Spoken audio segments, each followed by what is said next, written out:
மலர்ந்தது எனக்கு மதுரசம் அருந்தட்டுமா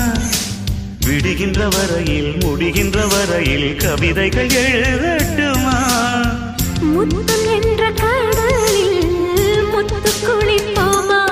அழகு அழகு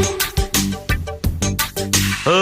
நீ நடந்தால் நடையழகு அழகு நெருங்கி வரும் இடையழகு அழகு வேலெறியும் விழியழகு